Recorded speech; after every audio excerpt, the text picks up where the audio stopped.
The Wizard in the Woods by Jean Ewer, read by Brian Cant.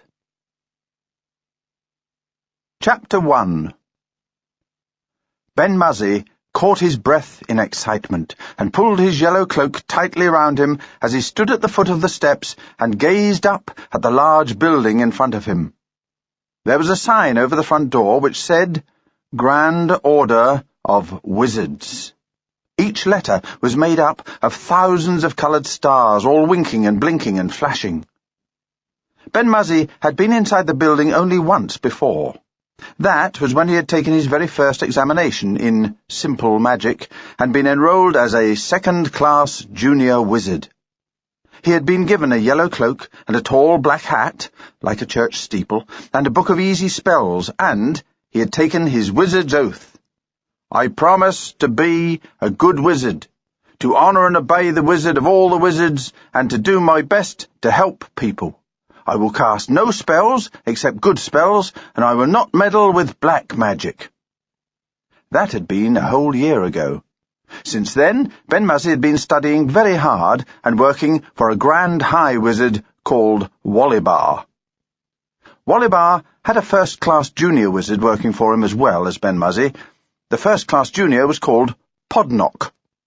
He thought himself rather superior and tended to boss Ben-Muzzy.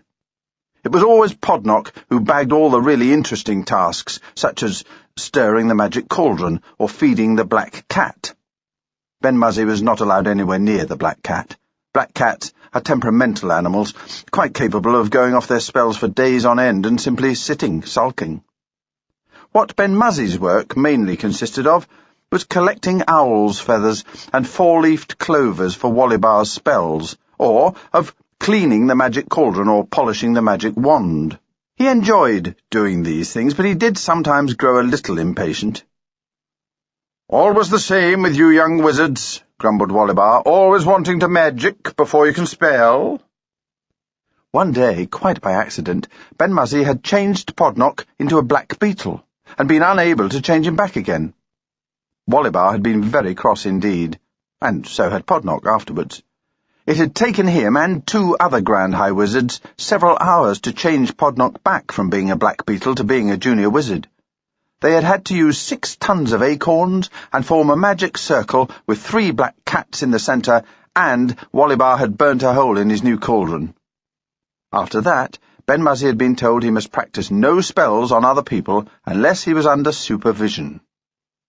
Podnock said that if he wanted to change himself into a black beetle or a string of frog spawn, he was quite welcome to do so, but there would be trouble if he changed Podnock into anything else. "Even if it's something nice like a treacle tart, I'm working very hard," said Podnock, "and I haven't got the time to waste being changed into things. Just go away quietly by yourself and practice white rabbits." "White rabbits is too easy," complained Ben-Muzzy. "Anyone can produce rabbits from top hats." "You can't," retorted Podnock. "I was watching you the other day, and one of yours had bright blue whiskers." "It was meant to have," said Ben-Muzzy, but Podnock only jeered and said, "Rabbit with blue whiskers." "If you want to grow up to be a senior wizard," said Wollibar sternly, "you'll have to take a bit more care than that." Today, Ben-Muzzy was going to take extra special care because today was the day when second-class junior wizards all over the land had to sit to their exams. If they passed them, they became first-class junior wizards, which was what Ben-Muzzy wanted more than anything in the world. Being a first-class wizard meant you could wear a lovely bright green cloak, like Podnock, instead of this horrible yellow thing, which showed everyone immediately that you were still only a beginner. A puff of smoke appeared at Ben-Muzzy's side, and a senior wizard stepped out of it. "What's this?" said the senior wizard. "Examination day?" Ben-Muzzy nodded shyly. "Scared?" asked the senior wizard. "A bit," said Ben-Muzzy. The senior wizard laughed. "Nothing to be scared of. Just think before you spell. Best of luck, young wizard." Then he folded his cloak around him, nodded his head, and flew carelessly off up the flight of steps and in through the front door. Ben-Muzzy gazed after him enviously. He wondered how it felt to be able to fly like that, with your feet never touching the ground. He remembered once reading how to do it in one of Wollibar's books, It had sounded quite simple, something like Gaudy Ublin Ubble, or was it Ubly Gordon Gubble, or Gubbly Ordin... Ben-Muzzy had no chance to wonder what else it might have been. With a great whoosh, he found himself rising into the air, being propelled like a rocket up the steps towards the door. The door, fortunately, was open. Ben-Muzzy shot through it and into the entrance hall. A sign saying "Reception" flashed past his right ear. A row of gape-mouthed juniors stood watching from the foot of some stairs. Ben-Muzzy attempted an airy wave and bounced painfully off a wall. He was going at a simply tremendous speed, far faster than the senior wizard. He would be done for dangerous flying if he weren't careful. Ben-Muzzy flapped his arms, trying to brake. Nothing happened. He suddenly realized he didn't know how to stop. "Help!" bleated Ben-Muzzy. "I don't know how to stop!" A very old and wise-looking Grand High Wizard was walking down the corridor, a black cat perched on his shoulder. "Help!" cried Ben-Muzzy. His yellow cloak billowed out and caught the Grand High Wizard's hat in its folds. Ben-Muzzy carried the hat along with him. The black cat spat and gave chase. "Help me!" shrieked Ben-Muzzy again. "I'm out of control!" There was an open window ahead of him. He would go flying straight through it, and out over the rooftops. He might go on flying forever. "Help!" screamed Ben-Muzzy at the top of his voice. The Grand High Wizard sighed. "Elbow, nilbow, e-drog," he said calmly. Ben-Muzzy sat down on the floor with a bump. The cat caught up with him and stood spitting. Ben-Muzzy scrambled rather shakily to his feet and found that he'd been sitting on the Grand High Wizard's hat. It was crushed. "Is that my hat?" said the Grand High Wizard, glaring. "What a shocking business! That hat was new only last week. You young wizards really ought to be more careful." I'm spellfully sorry," stammered Ben-Muzzy. If you know a spell that will uncrush it again, I'll say it for you." "Thank you," said the Grand High Wizard coldly. "I prefer to say my own spells." He picked up the black cat and set it on his shoulder. "If I were you," he said, "I should stick to white rabbits in future. Leave the more complicated business to your elders and betters." Ben-Muzzy turned bright pink with shame. What a dreadful thing to have happened. He had knocked off a Grand High Wizard's hat, a new hat. He had sat on the hat, he had crushed the hat, and he had probably upset the black cat so much that it would refuse to help with any spells for weeks to come. He was lucky the Grand High Wizard hadn't taken him to the magic court for punishment. Crestfallen, Ben-Muzzy crept round the corridors in search of the examination room. On the way, he passed another second-class junior, proudly carrying a new green cloak over his arm. In half an hour's time, if only he could manage to do all his spells correctly, he too would be carrying a new green cloak. The thought cheered him up and made him feel a little braver. Briskly, he stepped out down the passage until he came to a notice which said, "Junior Examinations in here." The door opened by itself as Ben-Muzzy approached. Inside the room sat a master wizard, wearing spectacles and a white beard. "Second-class wizard Ben-Muzzy," he said. "You're 5 minutes late. Wizards should never be late." Ben-Muzzy grew hot and red. "I lost my way," he mumbled. "Lost your way?" The master wizard raised his eyebrows. "How could you possibly lose your way? There's a large signpost in the front hall." Ben-Muzzy wondered whether or not he should explain that he had flown through the front hall so fast that he had not had time to notice any signposts. But before he could make up his mind, the master wizard had pulled out a list of questions. "Now then," he said, "take a seat, Ben-Muzzy, and we shall see how much you know. First question. Which way does a magic circle move? To the left or to the right?" "Well, that depends what sort of spell it is," said Ben-Muzzy. He knew all about magic circles. "If it's a spell for doing things, then the circle moves to the left. But if it's a spell for undoing things, the circle moves to the right." "Quite correct. Can you give me an example of a spell that undoes something?" Ben-Muzzy thought for a moment. Yes, he said, if you sat on someone's hat and crushed it, and you wanted to get it back into the right shape again, that would be an undoing sort of spell. Excellent, said the master. Most imaginative. I shall give you full marks. The questions went on for another 10 minutes. There were 20 of them in all, and Ben-Muzzy knew the answers to 18. He felt quite pleased with himself. Then the master said that it was time for some practical work. And immediately Ben-Muzzy's insides began trying to tie themselves in knots. He really must remember all his spells correctly and not make stupid mistakes. It would be too dreadful if he produced rabbits with blue whiskers, and worse still if he turned the master into a black beetle. Don't look so worried, said the master. I'm not going to ask you to go flying or anything like that. At the word flying, Ben-Muzzy's insides promptly tied themselves into a tight knot. Right, said the master. White rabbits. In the next few minutes, Ben-Muzzy succeeded in producing 2 rabbits from a hat. One was admittedly a bit cross-eyed, but at least neither of them had blue whiskers. He grew a fine big sunflower from a daffodil bulb. It was a pink sunflower, but the master didn't seem to mind. And he made a list of names on a blackboard, disappear all by themselves, and come back again in roughly the right order. After that, the spells became more difficult. The next thing I want you to do, said the master, is something that most junior wizards seem to find quite amusing. I expect you've already practiced a bit by yourself. I just want you to make yourself invisible, walk across and open the window, come back and sit down, and then reappear. Can you do that, do you think? Ben-Muzzy nodded happily. He was full of confidence now that he had managed to produce 2 white rabbits without a blue whisker between them. Why, he knew the spell for becoming invisible so well he could say it backwards. Unfortunately, he did say it backwards. Before his eyes, the master began to disappear. First his hands and feet, then his body, finally his face, until there was nothing left but his clothes. Ben-Muzzy watched, pink and horrified, as the clothes also faded into nothingness. There was a long silence, and then the master spoke. You seem to have made a slight mistake, he said. Ben-Muzzy tried to say that he was sorry, but no sound would come from his mouth.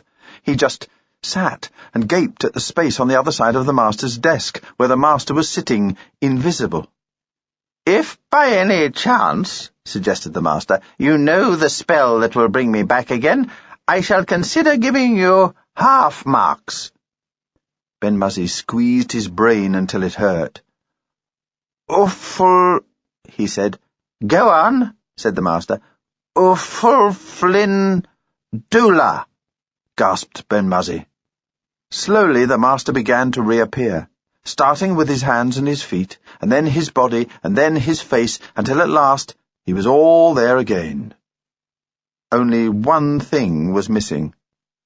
What about my clothes? Demanded the master in an awful voice. Ben-Muzzy grew pinker than ever. You young wizards, said the master. Impatiently, he made some magic passes in the air and reclothed himself. You really must learn to concentrate. There was only one spell left now. Ben-Muzzy sat forward on his chair, concentrating hard. This time, said the master, I want you to magic yourself to room 3 on the ground floor. My assistant is there waiting for you, and he will bring you back here again and tell me whether you arrived according to the rules and all in one piece. This was a very difficult spell indeed. Some of the hardest spells in the land were those of removing yourself from one place to another. Really top wizards like Wollibar could magic themselves just wherever they wanted, but even senior wizards sometimes left part of themselves behind and had to go back for it. And junior wizards quite often ended up in the wrong place altogether. Take your time, urged the master, and for magic's sake, if you don't know the correct spell, just say so. Ben-Muzzy was almost sure that he knew it. He stood up and pulled his cloak round him, swallowed 3 times and frowned nervously. Cloo, clo, claw, clay, clay, clee. Number 3. Let it be. The master gasped and leapt from his chair, but he was too late. Ben-Muzzy, in a flash of blue light, had disappeared. "Bless my magic buttons," said the master. "Rabbit droppings and horsehair, wherever has he gone?" They searched the entire building for him, but he was nowhere to be found. All the grandest high wizards from all over the land were called to an urgent conference, but there was nothing they could do about it. Ben-Muzzy had vanished, and no one knew where. Chapter 2. Ben-Muzzy picked himself up and stared round in dismay. What had happened to him? 1 minute he had been standing in front of the master wizard. The next he was sitting on the ground in a place that he had never seen before. He seemed to be in the middle of a thick forest. All about him were trees, tall and dark and gloomy. In the distance he could hear the ripple of water, and from somewhere quite close the sound of a woodpecker noisily drilling holes in a rotted tree stump. "Where am I?" wailed Ben-Muzzy. Nobody answered, save the woodpecker. "Tee-hee-hee-hee!" shrilled the woodpecker, clinging to its stump. "Ah!" added a crow from a nearby branch. Ben-Muzzy took a few steps in one direction, then a few steps in another. Then he stopped and called. "Hello? Is anybody there?" "Only me," cackled the woodpecker, preparing to start drilling again. "Ah, and me," said the crow. Ben-Muzzy stood very still and sniffed at the air. There was something about it that was not quite right, something that made his hair prickle beneath his hat. It didn't smell bad, but it certainly didn't smell like home. A terrible and terrifying thought suddenly came to him. Was it possible that he, second-class junior wizard Ben-Muzzy, had accidentally stumbled on a piece of magic so powerful that it had transported him to another land? He knew that there was such magic, for grand high wizards like Wollibar used it all the time. The difference was that grand high wizards used it on purpose, and Ben-Muzzy had used it by mistake. And Ben-Muzzy wasn't at all sure that he knew the correct spell for taking himself back again. Obviously there were spells for taking you back. In fact, he had seen them in one of Wollibar's books. But even if he could manage to remember any, what use would they be? All the really big important spells he had ever read about needed 3 people to form a magic circle. And where was he going to find any people in this strange land? Ben-Muzzy sank onto a patch of moss at the foot of a tree and burst loudly into tears. He was lonely and frightened, and he didn't know where he was. The woodpecker looked across at him angrily and flapped its wings. Such a disturbance in the middle of mealtime. "Ah!" said the crow. Ben-Muzzy just went on crying. Joel and Gemma were walking through the woods on their way home from school. They were arguing. They often argued. "I want a sheepdog," Gemma was saying. "Old English sheepdog, like in Peter Pan." "Sooner have a Dalmatian," said Joel. "I don't want a Dalmatian, I want a sheepdog. If we had a Dalmatian, we could call it Spot, short for Spotted Dick. If we had a sheepdog, we could call her Flossie." Joel drew a deep breath and slashed with his hand at a clump of ferns. He and Gemma were twins. They looked very alike, with their dark curly hair and brown eyes, but that didn't stop them quarrelling. "Why don't we have 2 dogs?" said Gemma. "'Cause they wouldn't let us." "They might if we asked," Joel said. He didn't sound very hopeful. "Let's go and see if there's any fish in the stream." A boy at school had told him he had seen a whale in it the other day. That was nonsense, of course. You didn't get whales in streams. Still, he must have seen something. "You know Graham Roberts," he said. "He told—" "Shh!" Gemma had suddenly stopped, her head tilted to one side. "What's that?" Joel also stopped. He also tilted his head to one side. "Sounds like someone crying," said Gemma. Gemma was right. It did sound like someone crying. "Come on," said Joel. "Let's go and see." Joel set off at a run, followed closely by Gemma. They reached a clearing and stopped in amazement. Crouched under an oak tree, sobbing as if his heart would break, was the strangest little being wrapped in a yellow cloak. On his head was a tall black hat. On his feet which could just be seen poking from under his cloak, he had a pair of bright red party slippers with curly toes. For a moment, the twins were too surprised to say anything.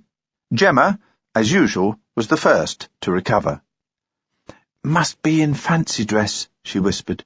"Could be a man from Mars." The woodpecker at this gave a loud shriek of laughter. Ben-Muzzy stopped crying and looked up. His eyes widened, and he stared very hard at the twins, as if he had never seen anything like them before. Gemma stepped forward. "Do you mind not staring at us like that?" she said. She said it quite politely. "We don't like people staring at us just because we're twins." "Twins?" said Ben-Muzzy. "Almost identical, but not quite," Joel told him, "and I'm 5 minutes older than she is. And we think it's very bad manners to stare," added Gemma. "We can't help being twins. We didn't ask to be twins. We just are." "I beg your pardon," said Ben-Muzzy humbly. "I didn't realize." "That's all right," said Gemma. "What are you crying for, anyway? Have you lost something? Or are you a man from Mars?" Ben-Muzzy shook his head. Tears came into his eyes, and he wiped them away with a corner of his cloak. "I'm a wizard," he said. Joel and Gemma looked at each other. "You mean you're dressed as a wizard?" said Gemma. To Joel she added, "I told you he was in fancy dress." "Were you going to a party?" said Joel. "I was taking my exam," said Ben-Muzzy, "only I said the wrong spell, and now I'm lost, and I don't know how to get myself back." "We'll help you," said Gemma. "Do try and stop crying. You'll give yourself the most awful headache." "But I'm lost," wept Ben-Muzzy.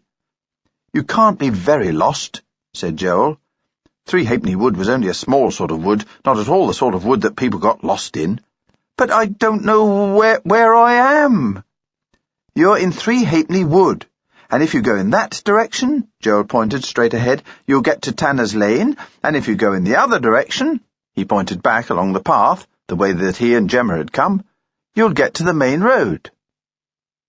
Ben-Muzzy received this information in silence. It was good to know where he was, but it didn't really help him. "Where have you come from?" said Gemma. Ben-Muzzy picked up a corner of his cloak and blotted at his eyes. "I've come from the land of wizards." There was a pause. This time the twins avoided looking at each other. "The land of wizards," said Joel. "Where exactly would that be?" said Gemma. "I don't know."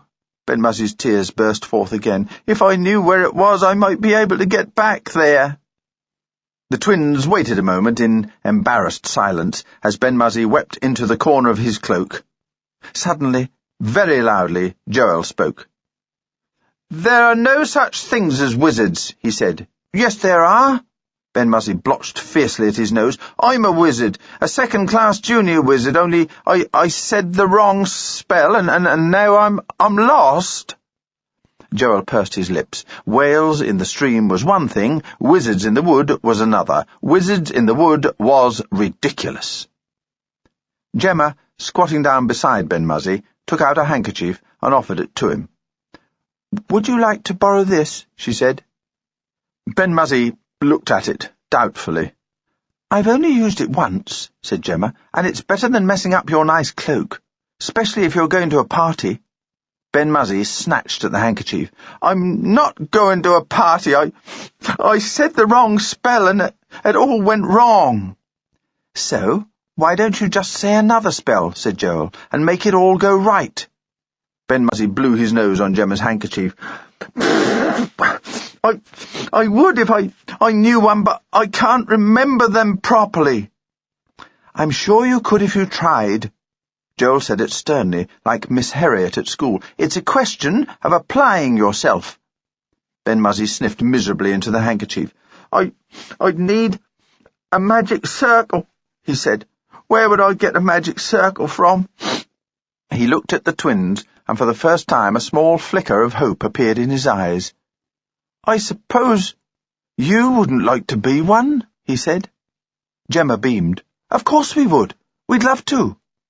Joel was more cautious. After all, it was nearly tea-time. "What exactly is a magic circle?" he said. "What is a magic circle?" Ben-Muzzy was shocked. He had thought everyone knew about magic circles. Didn't these twin people go to school? It's 3 people holding hands while one of them says a spell. That sounds like a nice game, said Gemma. Joel, privately, thought it sounded rather silly, rather childish. Of course, you really need 3 black cats, said Ben-Muzzy. 3 black cats, or a magic cauldron to stand in the middle. Gemma looked grave. I'm afraid we don't have any of those. We might be able to borrow a saucepan. Would a saucepan do? Not unless it was magic, said Ben-Muzzy. Really, these people didn't know anything. A saucepan was a saucepan. A cauldron was a cauldron. Oh dear, said Gemma. It's all right. There are ways to get round it. In an emergency, substitute 3 oak trees.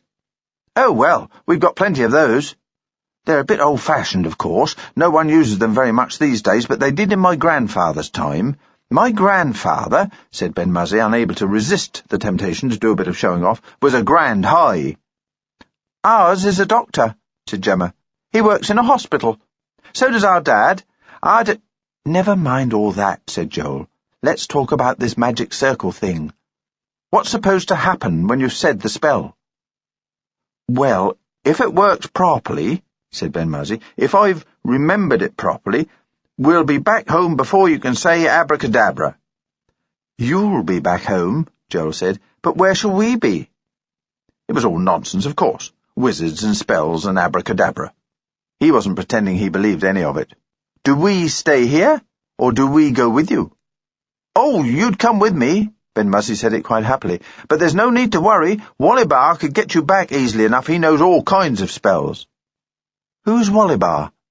He's the grand high that I work for. It wouldn't take him 2 shakes of a gnat's tail to send you back. Of course, we have only your word for that, said Joel. It sounded rather risky to him, which was to say it would sound rather risky if there was anything in it, which, of course, there wasn't. On the other hand, somewhere in the distance, a church clock struck the hour. That decided him. Look here, he said, we can't make magic circles just now. We've got to get home for tea. Maybe tomorrow. Ben-Muzzy's face began to crumple. All right. Joel humped his school bag over his shoulder. We'll let you know. We really do have to be going now, said Gemma. Our mother will be starting to worry. I expect, she added, that yours will too. Why don't you go home and have tea, and we'll play at magic circles in the morning? It's Saturday tomorrow. We could play all day if you wanted. As the twins moved off, Ben-Muzzy made one last desperate plea. I could do you 2 white rabbits out of a top hat. Sorry, said Joel. Don't want 2 white rabbits. Ben-Muzzy's face fell. He stood miserably in the clearing, twisting Gemma's handkerchief round one of his fingers. I'll tell you what, said Gemma. She turned. You couldn't do us a dog out of a top hat? A dog? Ben-Muzzy put his finger to his mouth and chewed nervously on the handkerchief. He wasn't too sure about dogs. He supposed it could be done, although, as far as he knew, no one ever did produce dogs from top hats. After all, what would be the point of it? Well, he said slowly, I could try. A big shaggy dog with hair all over its eyes, said Gemma. A white dog, said Joel, with spots. You keep out of it, said Gemma. It was my idea, not yours. Ben-Muzzy held up a hand. You're confusing me, he said. Just wait a minute and I'll see what I can do. He stood up, wrapped his cloak round him and walked to the centre of the clearing. Obbledy, doubledy-gook, he said. Immediately, a shiny black top hat appeared in his hand. So, he is a wizard, said Joel. How extraordinary. Shh, said Gemma. You're interrupting the spell. Ben-Muzzy made a few magic passes over the hat. Fillavan, up we go! The hat flew into the air. Clouds of smoke filled the clearing. When the smoke faded, the twins could see Ben-Muzzy standing proudly by the side of a large pink animal with blue spots and flapping ears and a long pink trunk. There, he said. You're a dog. That's not a dog, said Joel. That's a baby elephant, A pink baby elephant with blue spots on it." "Oh." Ben-Muzzy's proud smile faded. "I thought it was a dog." "Well, it's not," said Joel. "It's an elephant." Gemma suddenly went racing across the clearing. She threw her arms about the strange pink animal and planted a fond kiss on the end of its trunk. "Who cares? It's the most beautiful elephant, so pretty. What a clever thing to do, producing an elephant out of a hat. You wouldn't think that an elephant would fit into a hat." Ben-Muzzy beamed at her gratefully. "So, will it be all right, instead of a dog?" "Well—" Gemma looked at Joel. Joel looked at the elephant. "Well, I wouldn't mind keeping an elephant," he said, "but I don't know what our parents'll say. The trouble with elephants is, they eat such a lot." Ben-Muzzy nodded sadly. An air of deep dejection hung over him. "We could always ask," said Gemma. "Let's all go home and take the elephant with us and see what they say." "Me too?" asked Ben-Muzzy, cheering up. "All of us," said Gemma. She tugged at one of the elephant's ears. "Come along, Flossie." "Spot," snapped Joel. "Flossie," snapped Gemma. "Spot," snapped Joel. "Flossie," said Gemma. "And that reminds me," she turned to Ben-Muzzy, "we don't know what your name is." "It's Ben-Muzzy," said Ben-Muzzy. "What a very nice name," said Gemma. "I'm Gemma, and this is my brother Joel. And this is our elephant, Flossie. Spot, Flossie." They set off through the woods together, Joel and Gemma and Ben-Muzzy, with the pink and blue elephant ambling along in their wake. Chapter 3.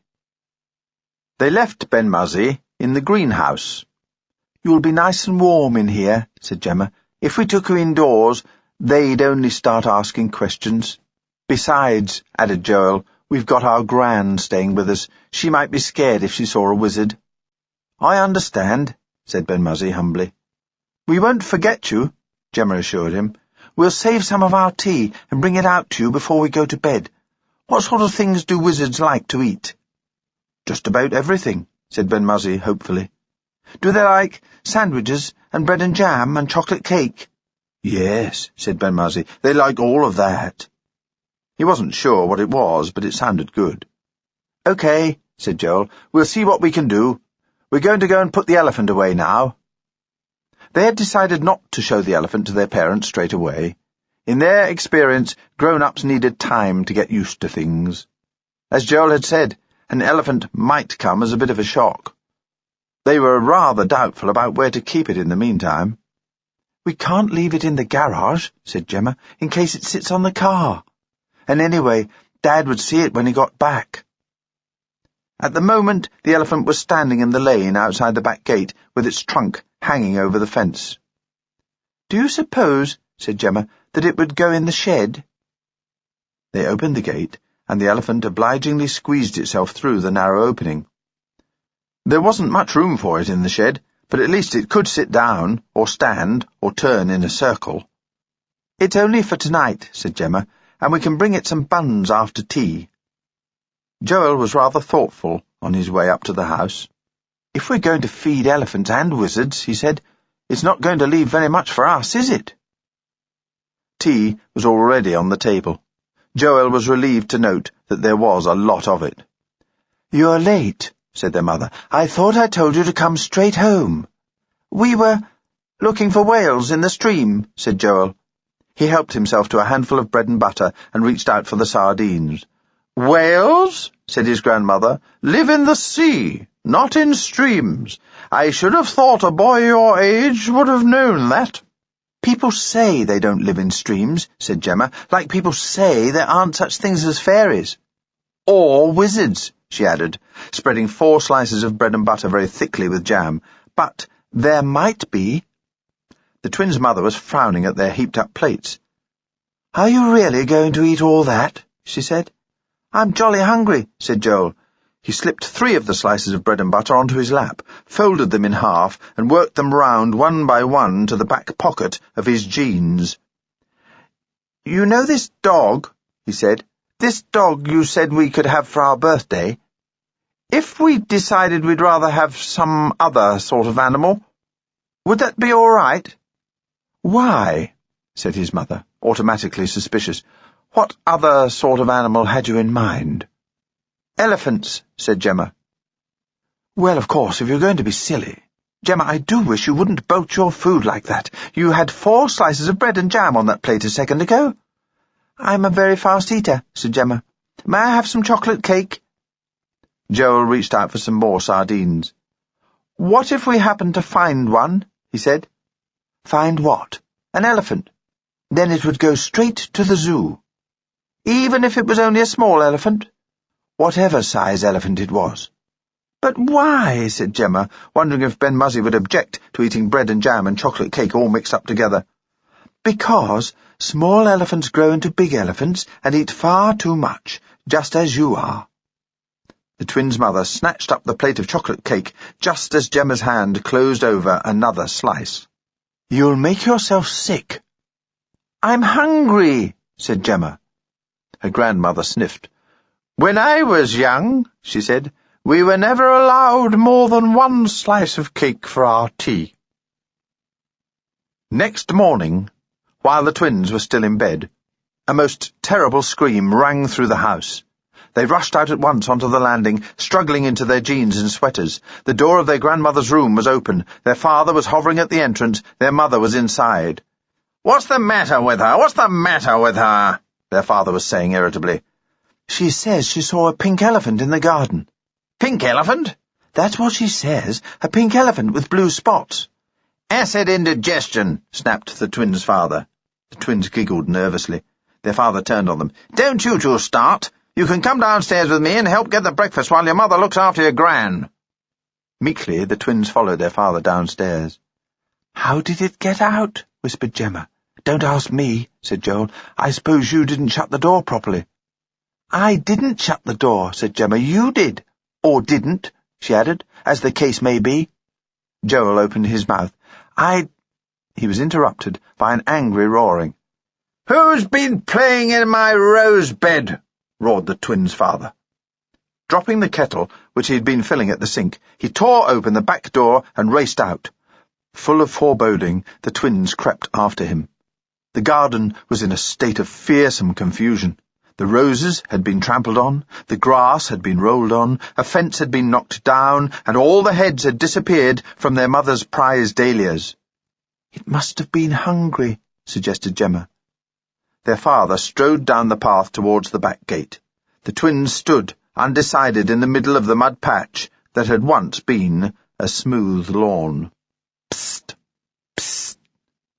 Ben-Muzzy was beckoning to them from behind the compost heap. Keeping one eye on their father, they sidled over to him. "It got out," whispered Ben-Muzzy. "It got out and ate up all those flower things before I could stop it, and then it started playing games all by itself in the middle of the grass. I tried to get it back, but it wouldn't come." "So, where is it now?" said Joel. "Well," Ben-Muzzy blushed, "I tried to turn it into a dog for you, only something went wrong with the spell, and—" He drew out a hand from behind his back. "It turned into this instead." A small white mouse stared up at them out of beady eyes. It twitched its nostrils, then licked a tiny paw and began cleaning behind its ears. "I hope you don't mind," said Ben-Muzzy. The twins heaved a sigh of relief. "It's probably happier as a mouse," said Gemma. "That's what I thought," agreed Ben-Muzzy. He set it down carefully on top of the compost heap. "I can always make you a dog when we get back home." "Watch out! Dad's coming back," said Joel. "You wait there, Ben-Muzzy, and we'll meet you after breakfast." The twins' parents were very cross indeed at the state of their back garden. They strongly suspected that the twins were at the bottom of things. The twins usually were at the bottom of things, but, as their mother said, "I don't see how even the twins could have got hold of a pink elephant." After breakfast, they asked if they could take a picnic lunch to the woods and stay out until tea time. "I suppose so," said their mother, "but you must promise to be back by 4:30 and not to speak to any strangers." That was all right. Ben-Muzzy wasn't a stranger. He might have been yesterday, but he wasn't today. "Could we have a really big lunch?" said Joel. "A really big lunch with sandwiches and things?" Their mother filled up their knapsacks with food. They had cheese sandwiches and sausage rolls and more chocolate cake and nutty fruit bars and 2 bananas and an enormous bottle of orange squash. "Where do they put it all?" said their grandmother. The twins took their knapsacks, collected Ben-Muzzy from behind the compost heap, crossed the lane, and went into the woods.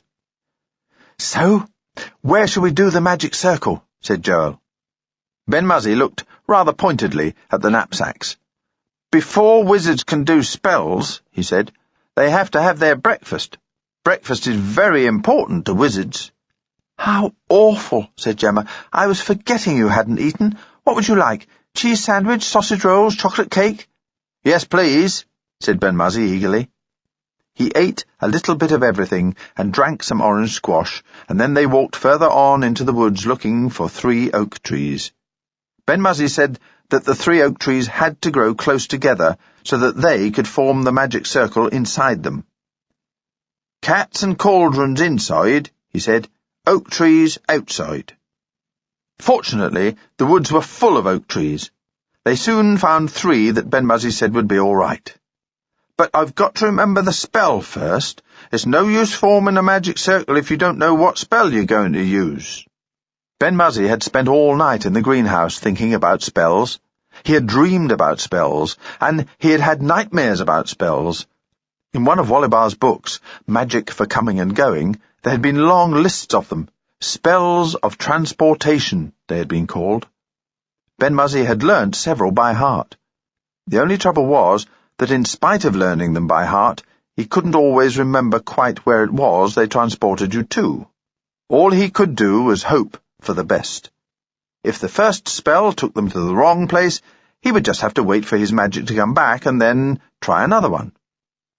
"If at first you don't succeed, then spell again." That was what Wollibar said. Ben-Muzzy cleared his throat. "Very well," he said. "If you're ready." "We're ready," said Joel. "We're waiting for you. I hope you've got the spell right. We don't want any mistakes." Ben-Muzzy flapped his cloak in a careless gesture. "I have been apprenticed," he said, "to the highest in the land." "Didn't stop you getting lost," retorted Joel. Gemma dug her twin crossly in the ribs. "Shut up being beastly." They joined hands, and Ben-Muzzy told the twins to close their eyes very tightly and concentrate. He felt a little bit apprehensive, but very proud and self-important. Why, this was almost like being a grand high. For an awful moment, he couldn't decide whether a spell for taking you back was a doing or an undoing sort of spell, and whether the circle should move to the left or to the right. But at last he decided it was probably a straightforward doing spell, because, after all, it wasn't quite the same thing as turning Podnock into a black beetle and then turning him back into Podnock again. 6 steps to the left, 6 steps to the right, chanted Ben-Muzzy. Then all the way round. Are you ready? They took 6 steps to the left. They took 6 steps to the right. Ben-Muzzy began his spell. Wish along, wash along, tack along, back along. Up we go, down we go. A vivid blue light appeared. For a second or so, it hovered uncertainly over the magic circle.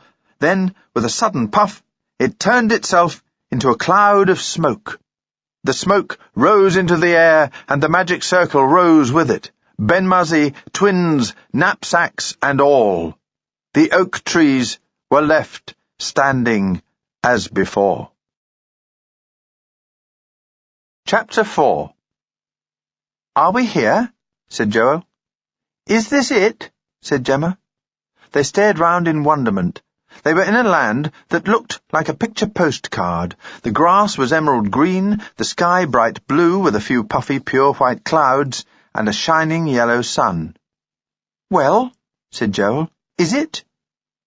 Ben-Muzzy did his best to look careless and unconcerned. "Is it what?" "Your place," said Gemma. "Where you were supposed to be taking us," said Joel. There was a pause. "Oh, dear," said Gemma. "I think something must have gone wrong." "Again?" said Joel. "So where are we then?" Ben-Muzzy swallowed. "I'm afraid I don't know. You don't know? You bring us somewhere and then say you don't know? Well, really, said Joel, this is a bit much. Ben-Muzzy hung his head. Don't cry, said Gemma. We can always have another go. Have another go? Said Joel. Are you crazy? Well, what do you suggest? I think we ought to go home, said Joel. We'll make another magic circle and we'll just go straight back home. I've had enough of this. But we've hardly even started. I don't think that's fair. We promised Ben-Muzzy we'd help him. We ought at least to let him try out a different spell. Gemma turned to Ben-Muzzy. You do know different spells, she said, don't you? Oh, I know them, said Ben-Muzzy. So, what's the problem? Said Joel. Well, said Ben-Muzzy in a great big apologetic rush, when you form magic circles and do special sorts of spells like going to different places, it's all very complicated and uses up a great deal of magic. It's not like producing white rabbits out of top hats. Why, you could produce white rabbits out of top hats every single minute of the day if you felt like it, but spells for coming and going drain away all your magic. They're very powerful spells, said Ben-Muzzy desperately. I haven't even learnt them properly yet. In that case, said Gemma kindly, I think it's extremely amazing and brilliant that you can do them at all. Well, I don't, said Joel. Not if it means we've got to be stuck here for the rest of our lives. I hadn't thought of that, said Gemma, alarmed. No, and you don't have to, said Ben-Muzzy, cheering up slightly. No one said anything about being stuck here. It's only a question of waiting till the magic comes back into me again. Thank goodness for that, said Gemma. How long is it likely to take? Not long, said Ben-Muzzy. There's a little creeping back already. Will it go on creeping if you walk about, or do you have to lie down or something? No, I can walk about all right, said Ben-Muzzy. Great! Gemma twirled excitedly. Let's go and explore. Do you realize, she punched her twin on the shoulder, we could be in another world? They set off along a road which looked like green velvet, Gemma leading the way. An old lady was coming towards them. She looked quite an ordinary old lady, so that for a moment Gemma was disappointed. Suppose they weren't in another world at all, but simply in a different part of England, like Chipping Sodbury or Southend-on-Sea. She jabbed Joel in the ribs and prodded him forward. Go on, she said. Ask her. Excuse me, said Joel politely. I wonder if you could very kindly tell us where we are? The old lady smiled at him. Just keep on walking, she said, and in a few minutes you'll come to wishful thinking. Wishful thinking? Said Gemma. That's right. The old lady studied them a moment. Are you strangers here? In that case, you'd better go straight to the reception office and ask for your wishes. Wishes? Said the twins together. What sort of wishes? Ben-Muzzy wanted to know. Oh, just ordinary wishes, said the old lady. Visitors' wishes. You're entitled to 3. She sighed, set her shopping basket on the ground, and took a bright red ping-pong ball out of her pocket. I wish the bus would hurry up and come, she said. The red ping-pong ball exploded with a tiny popping sound. Almost immediately, a small yellow bus appeared round the bend in the road. The old lady picked up her shopping basket and nodded cheerfully. Goodbye, she said. I hope you enjoy your visit. Ben-Muzzy and the twins walked on in thoughtful silence. Gemma was thinking, well, it's not Southend-on-Sea. Wow, said Joel at last. 3 wishes. I wonder if they'll work. Hers did, said Gemma. A grin spread itself over Joel's face. Let's go and get 'em quick before we have to move on. The twins set off at a jog. Ben-Muzzy followed rather more slowly. He wasn't sure that he approved of wishes. It seemed almost like cheating to a wizard. At the end of the green velvet road was a large sign which said, Wishful thinking. Please wish carefully. Careless wishing costs lives. A little further on was another sign which said, Reception office this way. Visitors register here. Joel and Gemma were already busy registering when Ben-Muzzy arrived. An important-looking man, sitting at a large desk, was taking their details. I don't know how long you're staying, he said, but you'll get your 3 wishes and not another wish more. If you choose to use them all up in the first 5 minutes, that's your problem. It won't be any good coming and complaining to me when someone wishes you had purple hair or blue arms. Visitors must take their chance, the same as everyone else. Blue arms? Thought Gemma. Why on earth would anyone wish a stupid thing like that? They do, said the man, reading her thoughts. You'd be surprised. He turned to Ben-Muzzy. I suppose you want some as well? He said. Ben-Muzzy gave his cloak a little hitch. I don't know that I do, he said. I'm a wizard. What would I do with wishes? Just as you like, but don't come whining to me when someone turns you into a walking stick. You might as well take them, said Joel. Gemma and I can use them if you don't want them. Incidentally, said the man, a word of warning. The penalty for stealing wishes is very severe. Anyone caught stealing a wish is taken to the High Court, where he is wished into being something useful, such as a children's paddling pool or a hospital bed, whatever we happen to be short of at the time. He stays like that for the rest of the year. Some people are never the same again. He handed Ben-Muzzy his card. I just thought I'd tell you, he said. They left the reception office and followed another sign which read, Collect your wishes here, with an arrow pointing down the road. There'll be trouble if anyone tries wishing me into a paddling pool, said Ben-Muzzy, setting his tall black wizard's hat at a jaunty angle. Why? Said Joel. What would you do? Suppose you got turned into a paddling pool before you could say a spell. Can wizards say spells when they've been turned into paddling pools?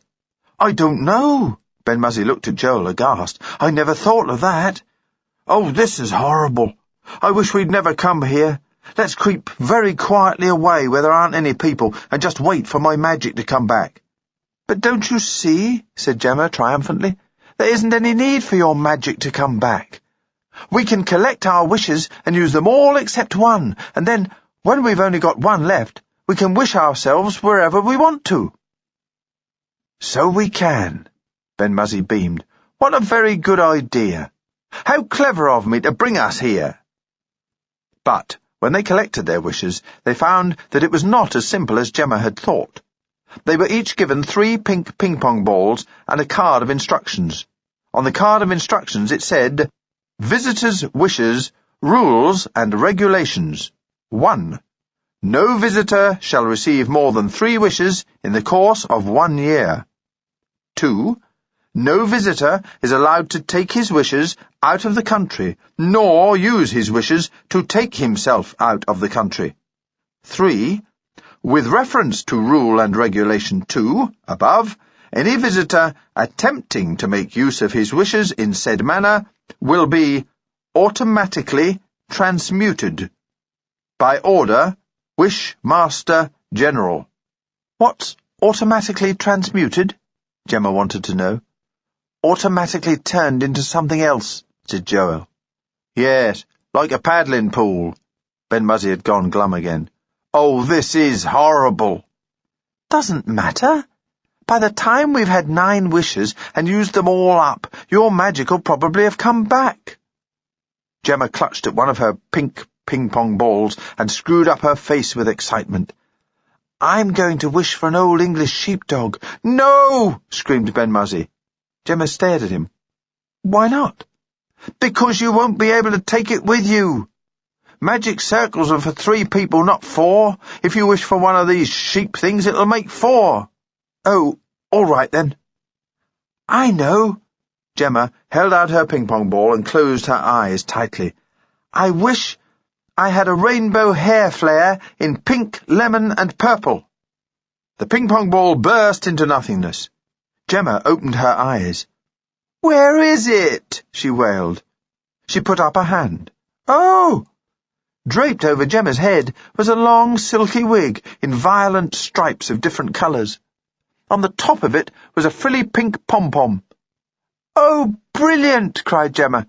She'd wanted a stripy wig for ages, but her mother had always shuddered and said no. I wish I'd got a mirror. You idiot! Screamed Joel, but it was too late. With a loud pop, another of Gemma's ping-pong balls had exploded. Well, at least I can see myself, said Gemma. looking at her stripy wig in a small hand mirror which had just conveniently appeared. Ben-Muzzy stood watching gloomily. "This is horrible," he said. "I think it's fun," said Gemma. They walked on down the main street. A man was standing at the corner, holding 6 ping-pong balls. "He's going to make a wish," whispered Gemma. "Let's stay and see what he wishes for." The man held up one of the ping-pong balls. "I wish," he said, in bored tones, "that the sky would fall down." Immediately there was a rushing sound, and a large chunk of blue hit the ground with a thump. Looking up, Gemma could see quite clearly that there was a small hole in the sky, with blackness showing through it. The man held up another ping-pong ball. "Now I wish it would go back again," he said simply. The chunk of blue rose up into the air. Gemma watched it flying higher and higher until at last it fitted itself neatly into the hole.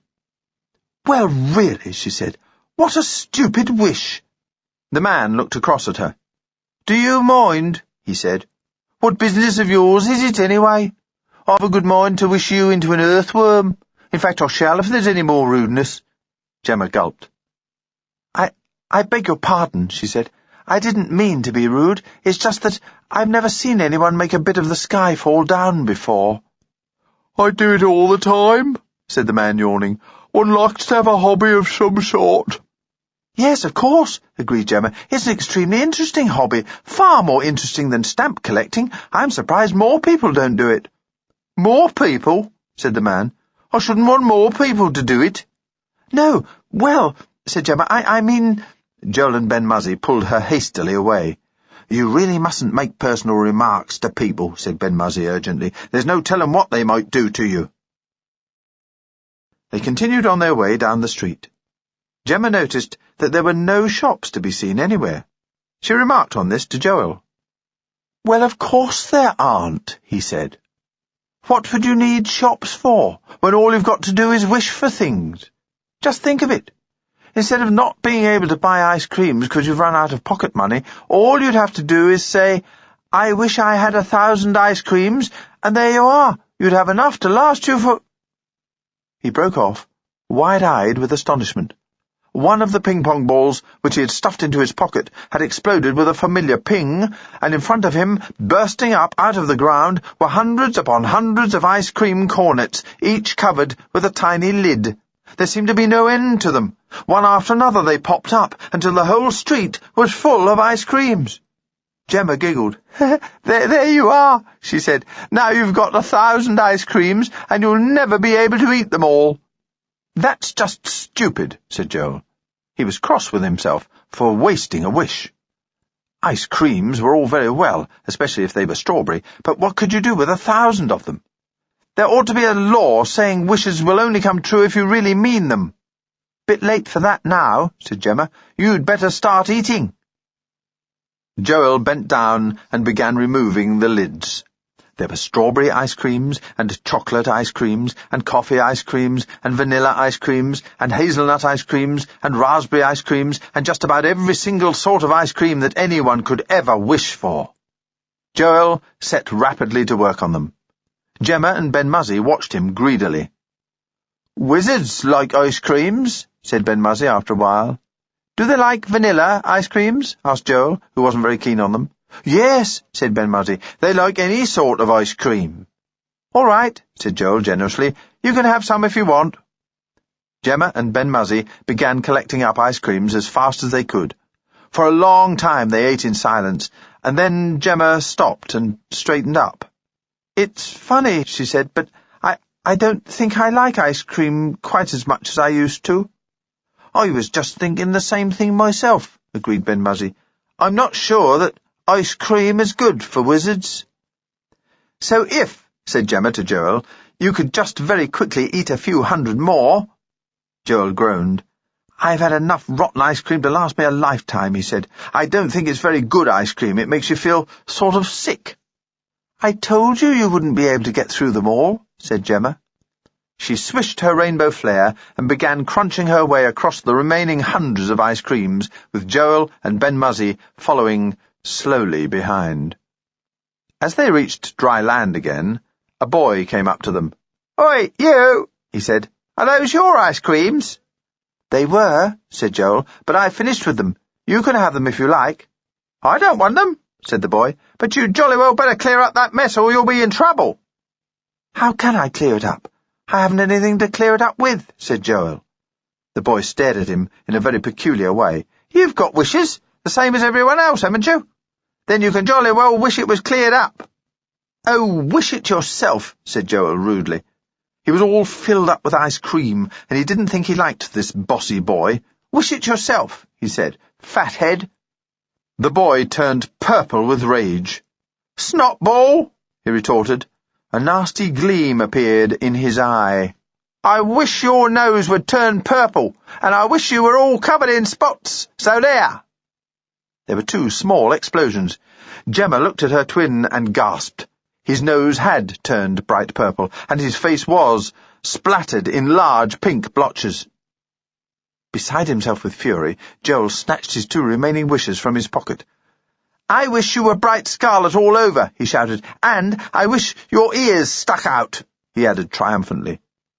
Gemma and Ben-Muzzy watched in horrified fascination as the bossy boy gradually turned as red as a lobster, and his ears began flapping noisily on either side of his head. "Joel, how could you?" said Gemma. "Well, he did it to me first," mumbled Joel, rather ashamed of himself. The bossy boy was bossy no longer.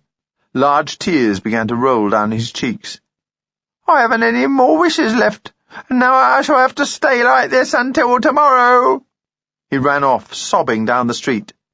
Gemma looked severely at Joel. "Yes, and you jolly well deserve to stay like that, too, all purple and spotty." "Am I really all purple and spotty?" asked Joel anxiously. He grabbed at Gemma's mirror and gave a loud howl. "It's your own fault," said Gemma. "I don't see why I should waste my last wish getting you put right again." Joel bit his lip very hard. Ben-Muzzy took pity on him. "Here," he said, "wizards don't need wishes. You can have mine, so long as you promise to use the last one for wishing us away from this town and out into the country where there aren't any people. But make it near trees." Joel snatched eagerly at Ben-Muzzy's 3 ping-pong balls. "I wish my nose would go back to being its normal colour, and I wish all the spots would go away," he gabbled. He turned to Gemma. "Am I all right again?" "I suppose so," said Gemma, watching critically as the purple faded and the spots disappeared. "Now get us away from here," urged Ben-Muzzy. "Quickly, before you have a quarrel with someone else." Joel clutched the last ping-pong ball firmly in his hand. "I wish we were out in the country, near some trees," he said. For a moment, nothing happened. Then, slowly, everything around them was blotted out by a thick mist, and Gemma clutched at her twin's hand and held on to it very tightly. When the mist cleared, they found themselves standing on a hilltop, surrounded by emerald-green fields. Ben-Muzzy gave a sigh of relief. "Look," he said, pointing. "There's a wood over there. Let's walk across to it and see if we can find some oak trees." They set off down the hill and across the fields. The wood was further away than they'd thought, and, by the time they reached it, Gemma was feeling hot and tired, and a little bit sick. All the ice cream she'd eaten seemed to be churning round inside her in a most disagreeable way. They entered the wood and began searching for oak trees. "My magic has definitely come back," said Ben-Muzzy happily. "I feel simply full of magic. I feel as if I could do absolutely any sort of spell that anyone cared to ask me." Gemma groaned. "I wish I didn't feel so sick," she said.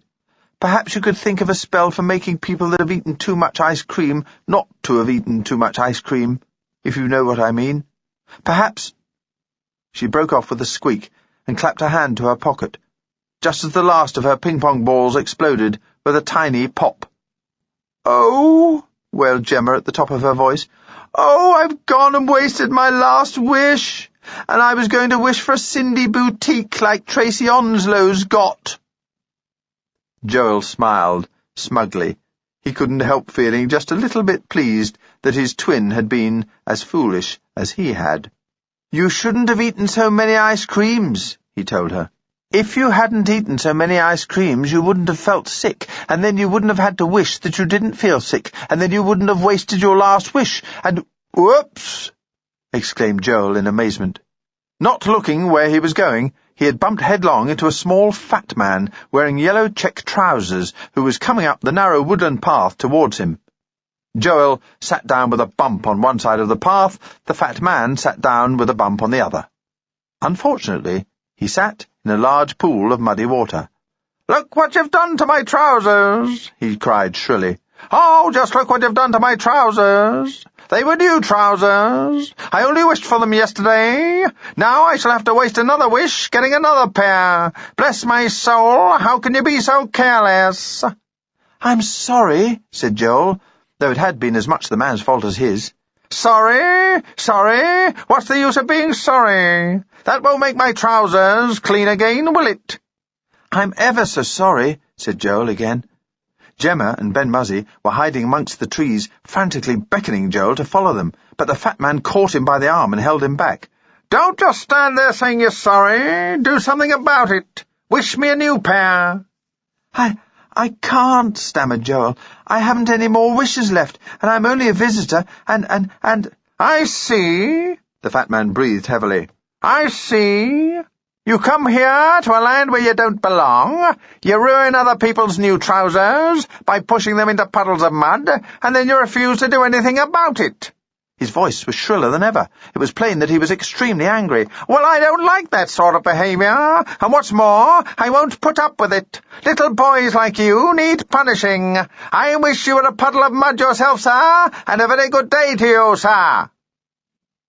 The fat man whisked himself crossly away through the woods as Gemma gave a terrified scream and clutched at Ben-Muzzy. Instead of one puddle, there were two, and one of them was Joel. "Oh!" Gemma burst into tears of horror.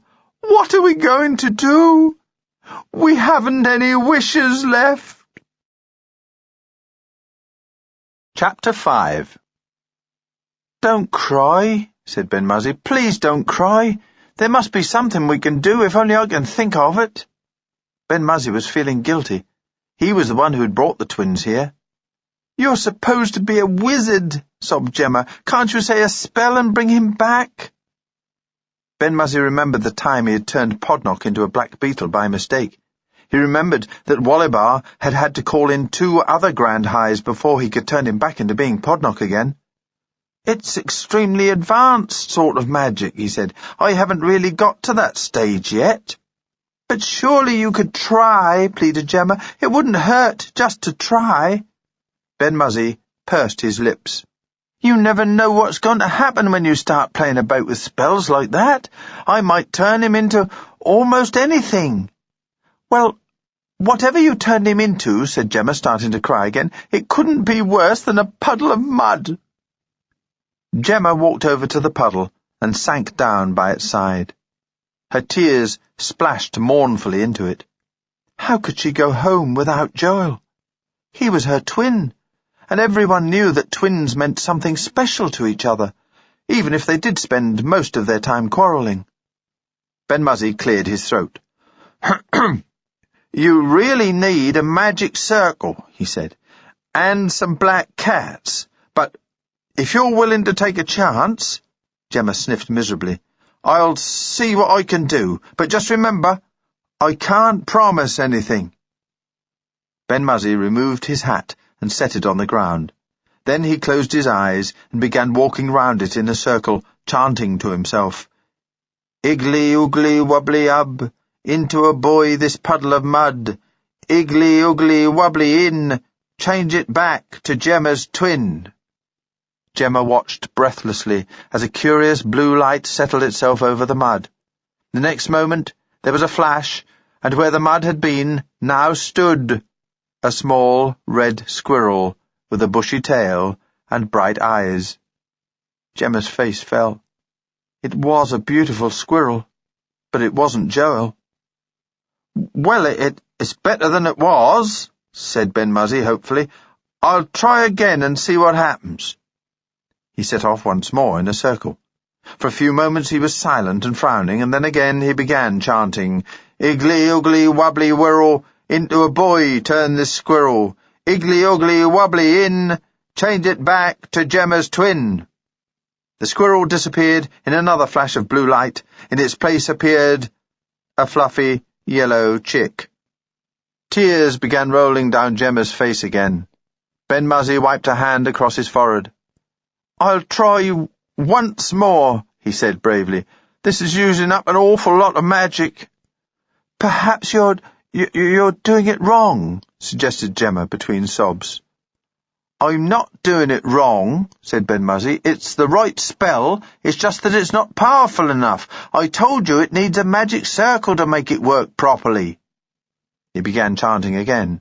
"Iggly wobbly ick, into a boy change this chick. Iggly wobbly in, change it back to Gemma's twin." Gemma gave a scream.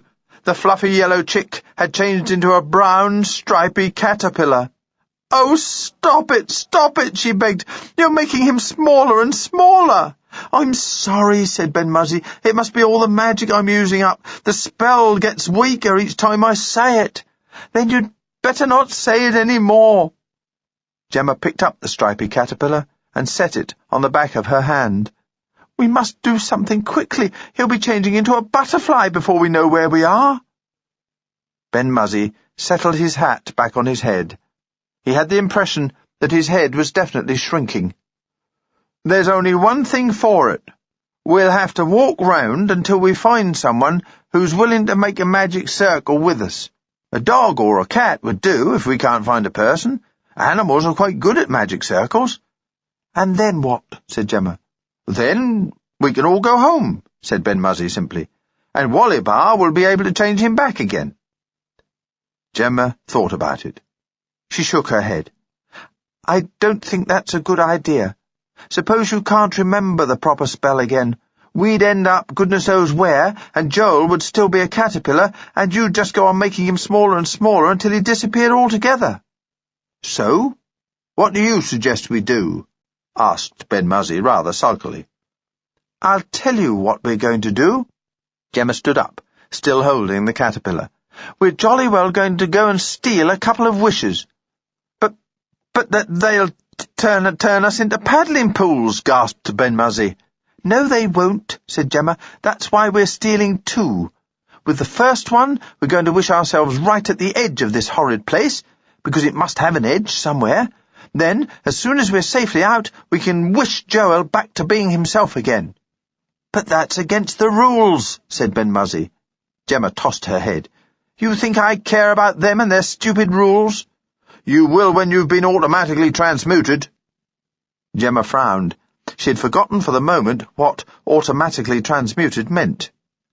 "You know what'll happen," said Ben-Muzzy. "The minute you steal a wish and wish us somewhere else, the person you stole it from will simply wish us straight back again, and then we'll both be turned into paddling pools." Gemma hadn't thought of this. "Oh," she said, "you've just got a thing about paddling pools." "Well, I don't want to be turned into one," said Ben-Muzzy. "Neither do I," said Gemma, "so we'll just have to be extra careful and make sure we do it without anyone noticing. Of course, if you were a real wizard, you could make yourself invisible." "I am a real wizard, and I can make myself invisible." Ben-Muzzy drew himself up very straight and stiff. "I did it for my exam. At least," he remembered, "I nearly did it. I would have done it if I hadn't said the spell backwards. But I know how to say it forwards, all right." "Well, there you are," said Gemma. "It's easy as pie. You can make yourself invisible and steal a couple of wishes without anyone noticing a thing. Let's go and do it immediately." She set off through the woods with Joel in one of the pockets of the knapsack and Ben-Muzzy trotting unhappily by her side. "The thing is," he said, "I've only just about got enough magic left. I won't have enough magic left to bring myself back again." "Well, that's all right," said Gemma. "You can stay invisible until you get some more."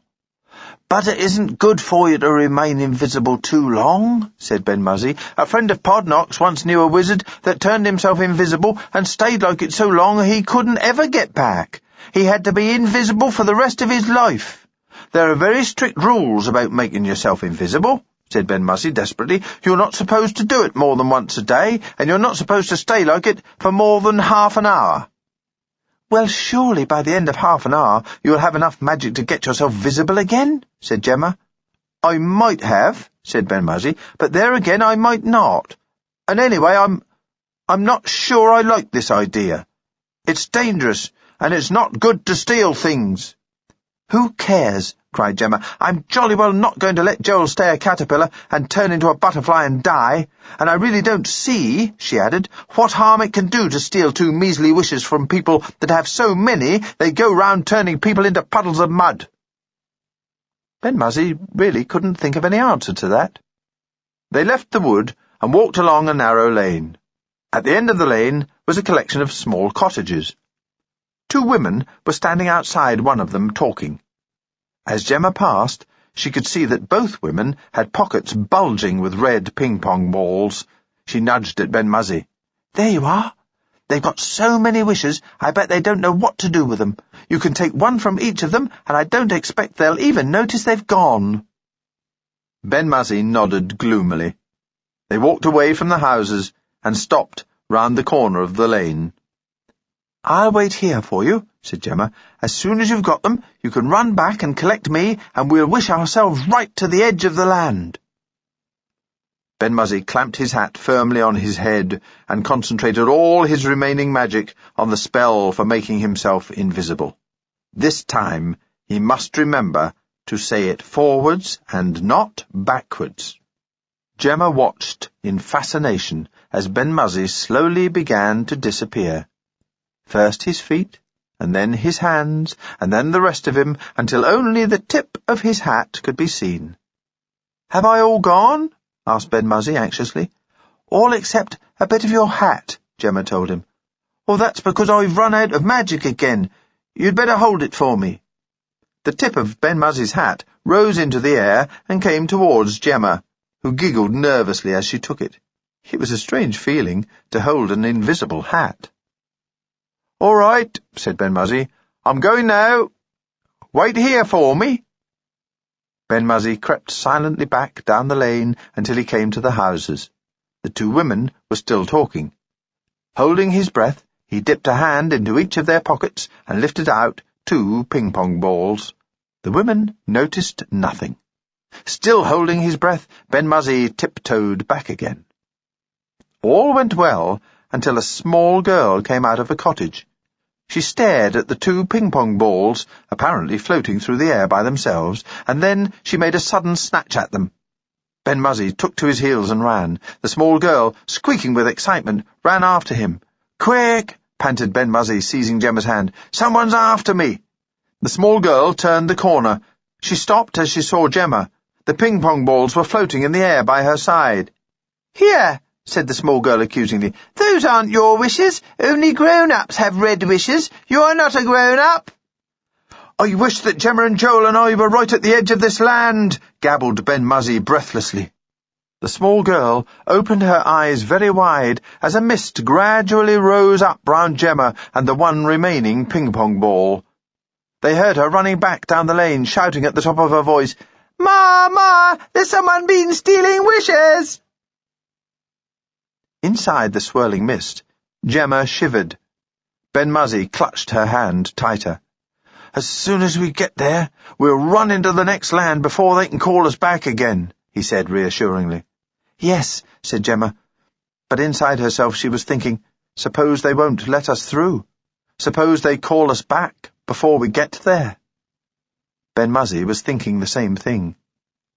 The mist began to clear again, and they stood waiting, wondering where they would be. Would they still be in the same place, in the lane, near the row of cottages, with the small girl standing accusingly in front of them? What would happen to them? Would they be taken to the High Court and turned into paddling pools? "Look! Look!" Gemma was almost sobbing with relief. Ben-Muzzy peered through the fading mist and saw a large signpost which said, "Edge of Wishing Land. Danger past this point." "I don't care if there is danger," declared Gemma. "I'm not staying here another minute." Chapter 6 Gemma and Ben-Muzzy were floating. They had stepped over the edge of Wishing Land into complete nothingness. Curiously enough, it wasn't the